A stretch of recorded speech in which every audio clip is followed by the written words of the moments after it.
So you have an interesting dynamic in the world right now in armed conflict, in that you have warring parties, meaning states, militaries, or armed groups, who believe in avoiding civilians and protecting them during armed conflict. Then you have this other group that specifically targets civilians in armed conflict, thus violating international law. So for the groups that actually believe in protection of civilians, they can go even further than they're currently going, and in fact, even further than the law obligates them to go in minimizing the civilian suffering that comes from armed conflict. And those are the warring parties that we are working with at Center for Civilians in Conflict.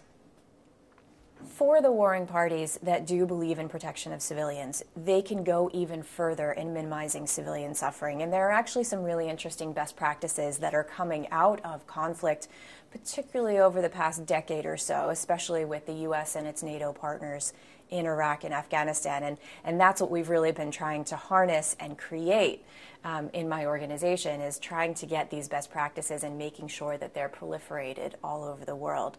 So for example, you can, as a warring party, create a civilian casualty tracking cell.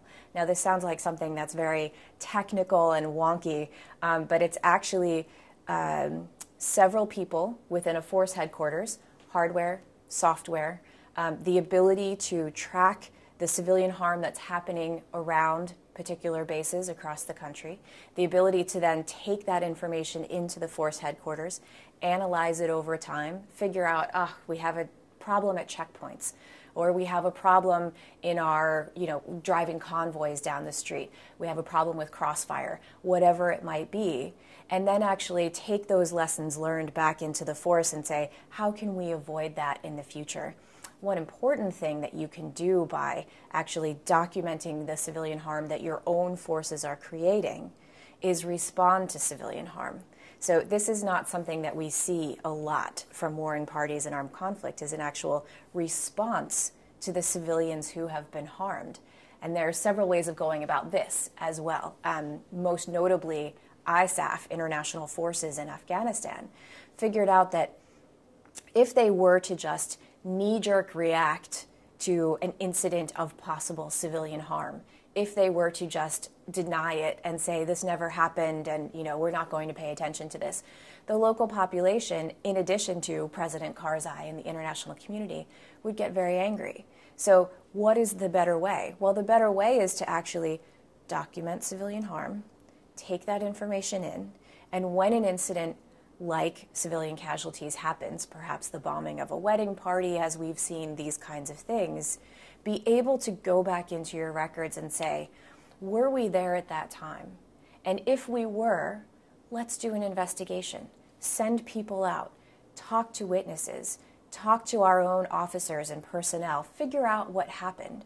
And then with that reliable, credible evidence, go to the media. Go to the Secretary General of the United Nations, go to the civilians who are actually suffering losses and say, yes, we did cause this harm, and here's what we're going to do about it. We're not going to let it happen again, and here's how we're going to improve our practices. And we're actually going to offer you apologies and explanation and possibly amends, which in Afghanistan would include a monetary payment. So there are lots of things that warring parties can do that are relatively new, very innovative, and these are the things that we're working with them on.